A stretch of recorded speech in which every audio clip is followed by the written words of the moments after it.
Hi guys, നമ്മുടെ ഇന്നത്തെ class എന്ന് പറയുന്നത് നമ്മുടെ ഫിസിക്കൽ പ്രോപ്പർട്ടി മെഷർമെൻറ്റിൻ്റെ സെക്കൻഡ് പാർട്ടാണ്. അപ്പോൾ നമ്മൾ കഴിഞ്ഞ ക്ലാസ്സിൽ ഡെൻസിറ്റി മെഷർമെൻറ്റും constant weight and volume fractions നമ്മൾ നോക്കി. സോ ഇനി നമ്മൾ നോക്കുന്നത് വോയിഡ് വോളിയം ഫ്രാക്ഷൻസ് ആണ്. ആക്ച്വലി വോയിഡ് എത്രയാണ് എന്നുള്ളത് ഫൈൻഡ് ഔട്ട് ചെയ്യാനുള്ള വോയിഡ് വോളിയം ഫ്രാക്ഷൻസ് ആണ്.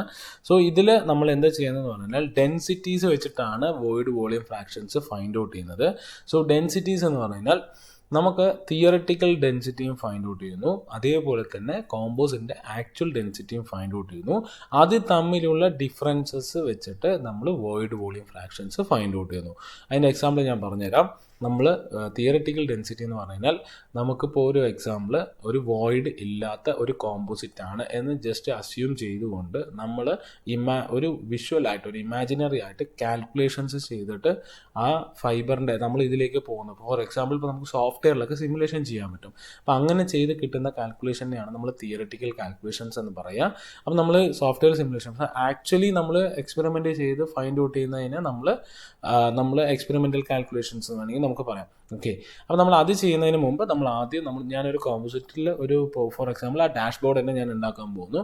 സോ ആ ഡാഷ്ബോർഡ് ഉണ്ടാക്കാൻ പോകുമ്പോൾ അതിൻ്റെ ലെങ്ത് ഇത്ര, അതിൻ്റെ വിഡ്ത്ത് ഇത്ര, ഇതിന് ഇത്ര വെയിറ്റ് വരും. അപ്പോൾ ഞാൻ അങ്ങനെയാണെന്നുണ്ടെങ്കിൽ ഞാൻ ഫൈബറിന് ഇത്ര വെയിറ്റ് ഉണ്ടാവും, മാട്രിക്സിന് ഇത്ര വെയിറ്റ് ഉണ്ടാവും, ഫൈബറിന് ഇത്ര ഡെൻസിറ്റി ഞാൻ ഉണ്ടാക്കി കഴിഞ്ഞാൽ എനിക്ക് ഇത്ര കിട്ടും, മാട്രിക്സിന് ഇത്ര ഡെൻസിറ്റീസ് അതിൽ കിട്ടും എന്നുള്ളത് നമുക്ക് കിട്ടുവാണെങ്കിൽ അത് വെച്ചിട്ട് അത് നമ്മൾ ഫൈൻഡ് ഔട്ട് ചെയ്യും. അത് വെച്ചിട്ട് നമ്മൾ തിയററ്റിക്കൽ ഡെൻസിറ്റി ആ ഒരു ഡാഷ്ബോർഡിൽ കോമ്പോസിറ്റ് മെറ്റീരിയൽ തിയററ്റിക്കൽ ഡെൻസിറ്റി ഞാൻ ഫൈൻഡ് ഔട്ട് ചെയ്യും. എന്നിട്ട് അത് ഉണ്ടാക്കിയതിന് ശേഷം ഞാൻ അതിൻ്റെ വീണ്ടും നമ്മൾ ആ വാട്ടറിൽ ഡിപ്പ് ചെയ്തിട്ടുള്ള ഡെൻസിറ്റിയുടെ മെഷർമെൻറ്റ് മെത്തേഡില്ലേ അതുമൂലം ഞാൻ ആക്ച്വൽ ഡെൻസിറ്റിയും ഫൈൻഡ് ഔട്ട് ചെയ്യും. ആ ആക്ച്വൽ ഡെൻസിറ്റിയും തിയററ്റിക്കൽ ഡെൻസിറ്റിയും വെച്ചിട്ട് ഞാൻ ഡിഫറൻസ് എടുക്കുകയാണെന്നുണ്ടെങ്കിൽ അതിലുണ്ടാകുന്ന ഡെൻസിറ്റീസിലുള്ള വ്യത്യാസം വെച്ചിട്ട് അതിൽ എത്ര വോയിഡ് ഉണ്ട്, എത്ര വോയിഡിൻ്റെ വോളിയൂംസ് മീൻസ് ഇപ്പോൾ 10 വോയിഡ് ഉണ്ടെങ്കിൽ അതിനൊരു വോളിയം ഉണ്ട്, ടോട്ടൽ നമുക്ക് വെച്ചിട്ട് ഒരു വോളിയം ഉണ്ടാവും, ഇത്ര വോയിഡ് വോളിയം ഉണ്ട് എന്നുള്ളത് നമുക്ക് ഫൈൻഡ് ഔട്ട് ചെയ്യാൻ പറ്റും. അങ്ങനെ നമുക്ക് അതിൽ നിന്ന് void volume fractions find out ചെയ്യാം. സോ അതിൽ നിന്ന് നമുക്ക് മനസ്സിലാവും ആ ഒരു കോമ്പോസിറ്റ് മെറ്റീരിയൽ പുറത്ത് കൊണ്ടുപോയി നമ്മൾ ആ ഒരു ആപ്ലിക്കേഷനിൽ വെച്ച് കഴിഞ്ഞാൽ അതിന് ലൈഫ് കിട്ടുമോ ഇല്ലേ എന്നുള്ള കാര്യങ്ങൾ നമുക്ക് മനസ്സിലാക്കാൻ നമുക്ക് സാധിക്കും. അതിന് വേണ്ടിയാണ് വോയിഡ് വോളിയം ഫ്രാക്ഷൻ നമ്മൾ ഫൈൻഡ് ഔട്ട് ചെയ്യുന്നത്. Okay, next thermal expansion coefficient ആണ്. ആക്ച്വലി തെർമൽ എക്സ്പാൻഷൻ കോഎഫിഷ്യൻ്റ് എന്ന് പറഞ്ഞാൽ ഇപ്പോൾ നിങ്ങൾ എക്സാമ്പിൾ MOS നിങ്ങൾ പഠിക്കുമ്പോൾ നിങ്ങളൊരു പ്രോപ്പർട്ടി പഠിക്കും, തെർമൽ സ്ട്രെസ്സസ് എന്ന് പറഞ്ഞിട്ട്.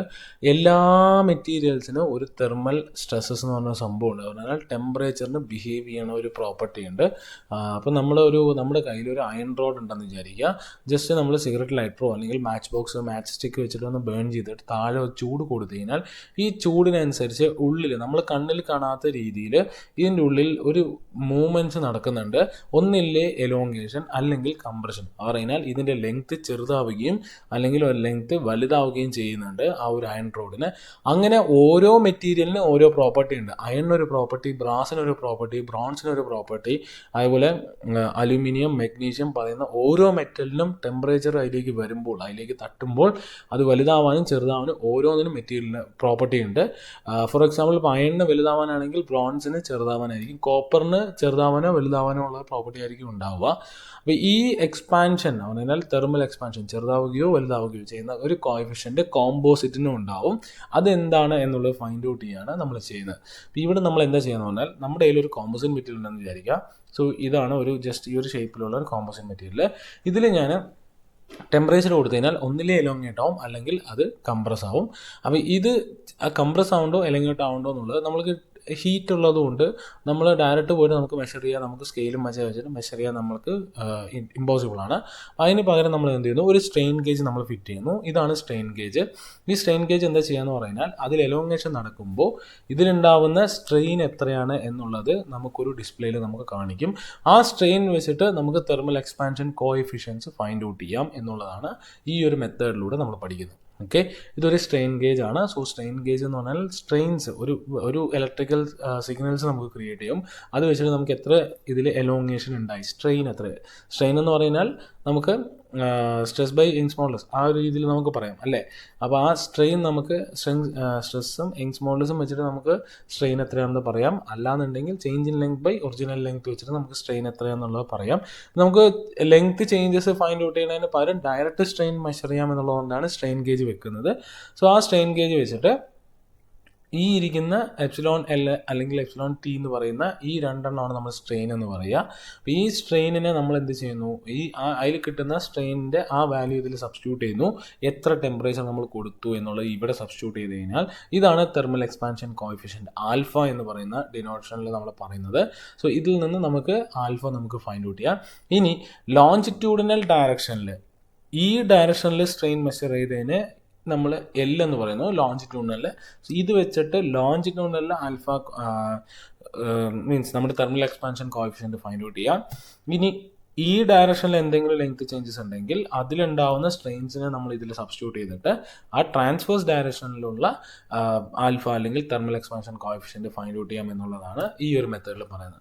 ഓക്കെ, സോ ഇത് വെച്ച് അറിഞ്ഞു കഴിഞ്ഞാൽ ഇത് നമ്മളൊരു സ്ഥലത്ത് ഒരു ടെമ്പറേച്ചർ ഹൈ ടെമ്പറേച്ചർ എന്ന ആപ്ലിക്കേഷനിൽ ഒരു കോമ്പോസിറ്റ് മെറ്റീരിയൽ നമ്മൾ ഫൈൻഡ് ഔട്ട് ചെയ്യുമ്പോൾ അതിൻ്റെ തെർമൽ എക്സ്പാൻഷൻ കോഎഫിഷ്യൻറ്റ് വാല്യൂ വെച്ചിട്ട് നമുക്കത് അവിടെ വെക്കാൻ പറ്റുമോ എന്നുള്ളത് നമുക്ക് ഡിസൈഡ് ചെയ്യാൻ പറ്റും. Okay, next moisture absorption and diffusivity ആണ്.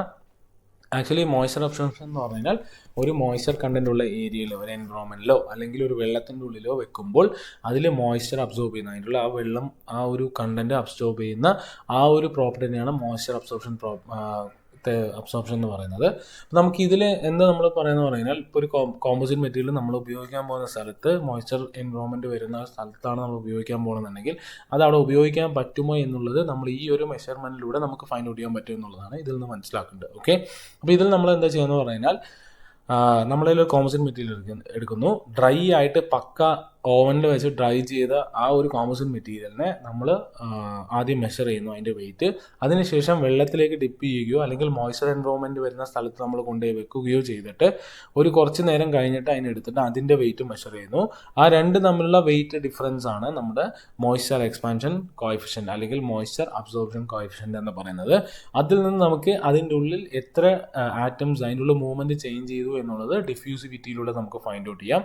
അതിന് നമ്മൾ ചെയ്യുന്നതെന്ന് പറഞ്ഞാൽ നമ്മളിപ്പോൾ 3 മണിക്കൂറാണ് വെച്ചെന്നുണ്ടെങ്കിൽ 0 മണിക്കൂറിൽ എത്രയാണോ നമ്മുടെ മോയ്സ്ചർ അബ്സോർപ്ഷൻ കോഎഫിഷ്യൻറ്റ് നമ്മുടെ മോയ്സ്ചർ അബ്സോർപ്ഷൻ എത്രയാണോ ഉണ്ടെന്നുള്ളത് നമുക്ക് ഇവിടെ ഈ ഗ്രാഫിൽ നിന്ന് അറിയാം. ദെൻ അരമണിക്കൂറിന് ശേഷം എത്രയാണ് അതിൻ്റെ മോയ്സ്ചർ അബ്സോർപ്ഷൻ എന്നുള്ളത് വെയിറ്റ് വെച്ചിട്ട് നമുക്ക് ഓരോ C1 C2 CM എന്ന് പറഞ്ഞിട്ട് എത്രയാണോ വരുന്നത് അത് നമുക്ക് ഫൈൻഡ് ഔട്ട് ചെയ്യാൻ പറ്റും അല്ലേ. അപ്പോൾ ഞാൻ അരമണിക്കൂർ കഴിഞ്ഞു, 1 മണിക്കൂർ കഴിഞ്ഞ് C2, 1.5 മണിക്കൂർ കഴിഞ്ഞ് അടുത്ത് അങ്ങനെ ഫൈൻഡ് ഔട്ട് ചെയ്തിട്ട് ഞാൻ ഒരു ടോട്ടൽ വെക്കുന്ന 3-ാമത്തെ മണിക്കൂറിൻ്റെ CM എന്ന് ഞാൻ ഫൈൻഡ് ഔട്ട് ചെയ്തു. അത് വെച്ചിട്ട് എനിക്ക് അതിൻ്റെ ഡിഫ്യൂസിവിറ്റി ഫൈൻഡ് ഔട്ട് ചെയ്യാം. ആ ഡിഫ്യൂസിവിറ്റി എന്ന് പറയുന്നത് അതിൻ്റെ ഉള്ളിൽ എത്ര മോയ്സ്ചർ കണ്ടൻസ് ഉണ്ട് എന്നുള്ളതിൻ്റെ വാല്യൂസ് ആണ് നമുക്ക് ഡിഫ്യൂസിവിറ്റിയിലൂടെ നമുക്ക് അറിയുന്നത്. സോ ഇതിൽ നിന്ന് നമുക്ക് ആ ഒരു കോമ്പോസിറ്റ് മെറ്റീരിയൽ മോയ്സ്ചർ അബ്സോർപ്ഷൻ ഉണ്ടാവുമോ ഇല്ലേ എന്നുള്ളത് നമുക്ക് ഫൈൻഡ് ഔട്ട് ചെയ്യാൻ പറ്റും. ഓക്കെ, സോ ഇത്രയാണ് നമ്മുടെ ഫിസിക്കൽ പ്രോപ്പർട്ടീസ് എന്ന് പറയുന്ന കോമ്പോസിറ്റിൻ്റെ. എന്തെങ്കിലും സംശയം ഉണ്ടെങ്കിൽ ചോദിക്കുക. Thank you.